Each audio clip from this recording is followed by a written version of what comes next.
again. Hi you guys. So today is Wednesday, which is the day that my imperfect produce box comes. This is it right here.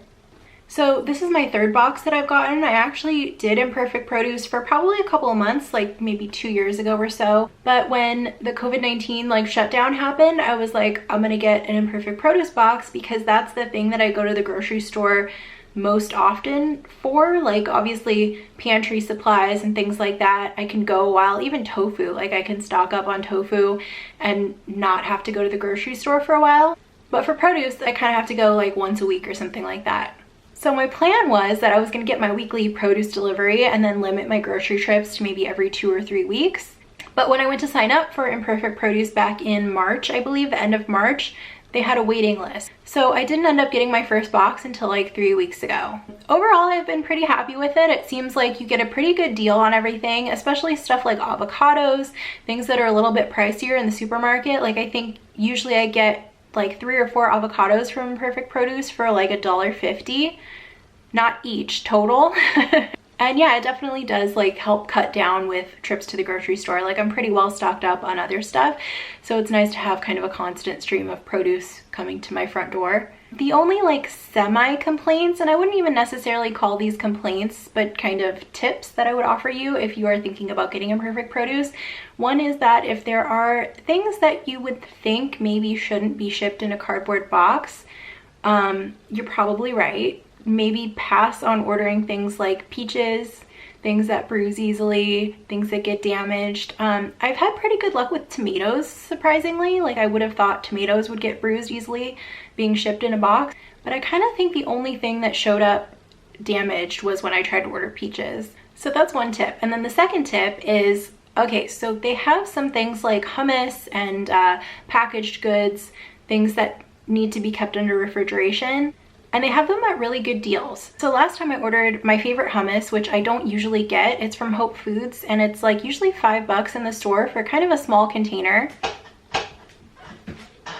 So this is the hummus I'm talking about. So this is the container. It's usually $5 in the store, and I don't remember exactly what I paid for it, but I'll put it on the screen. I think it was like half price or something like that.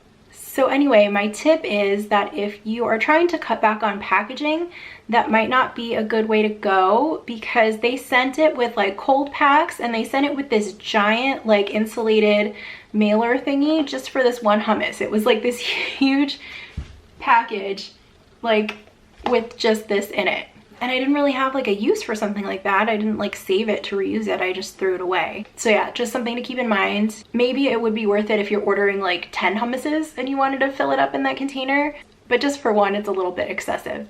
On that note, I do like that they list on their website like things like spinach or mushrooms or, you know, whatever they have that's like loose that would normally be sold in a plastic bag. They write it on the website, like, so you know before you place your order, like this is wrapped in plastic or this is sent in a paper bag or whatever, however it's sent. So if you're trying to avoid plastic packaging in your order, that makes it easy to do so. I'm just using this hummus as a prop right now. I'm not even talking about it anymore. So I'm gonna open my box. I actually do have one question about this hummus, if any of you guys like it. So this was my favorite hummus. I loved the texture. It's like really thick, and it doesn't have a lot of flavor to it. It just tastes like chickpeas. That's what I liked about it. And their other flavors are good. Like they have a buffalo flavor, they have like a Thai curry flavor. Those are good, but I always liked the plain flavor because it tastes so plain. And I think, I could be wrong, but this one, it seems like it has more seasoning and spices to it. Like this is probably something I could Google, but it's easier to just ask you guys if you've had this. Have you noticed that it tastes different? I feel like it's not as thick, first of all, and I definitely tasted like the black pepper in it, which I didn't taste before. And it also seems like it tastes a little more acidic. I saw that lemon juice is one of the ingredients, so I don't know, maybe they added more lemon juice than usual. But yeah, so if you like this stuff and if you've noticed a difference, let me know. All right, so I am going to open my box. The other thing about this box is it's a surprise. I mean, it doesn't have to be a surprise. The other boxes that I've ordered, they send you an email and let you know it's time to pick your produce.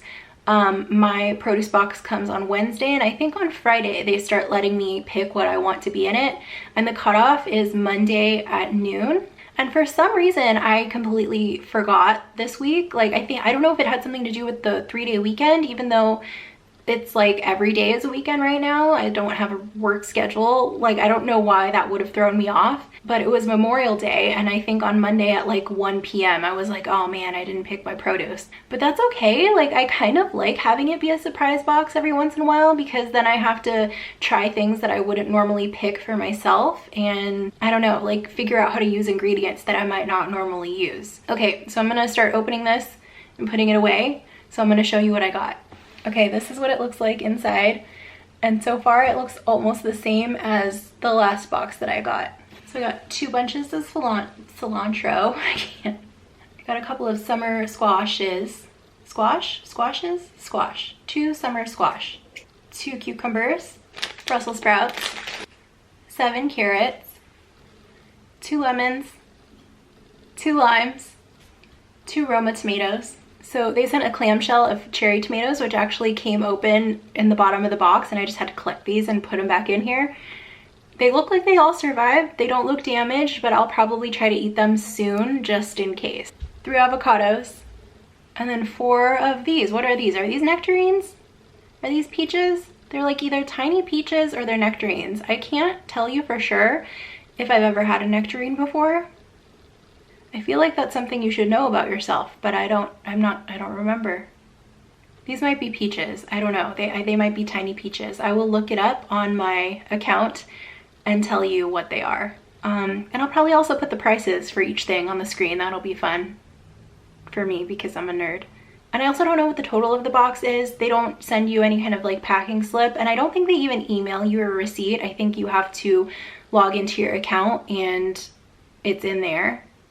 So while I'm editing this, I will look up my total and I'll put it on the screen right here. So I think that's about it for imperfect produce. I feel like this is one of those things that people either absolutely love it or they had like a couple bad experiences and they decided they hated it. So if you've used imperfect produce before, let me know what your experience was like. I'm not 100% sure if I have a referral code. I think I do. If I do, I will put it in the description box. All right, guys, I didn't think you could see that far back. I just noticed that you could see that I've been compiling all my vegetables on the counter. They're on this side too. Okay, I'm gonna go put all this stuff away and I will see you in the next video.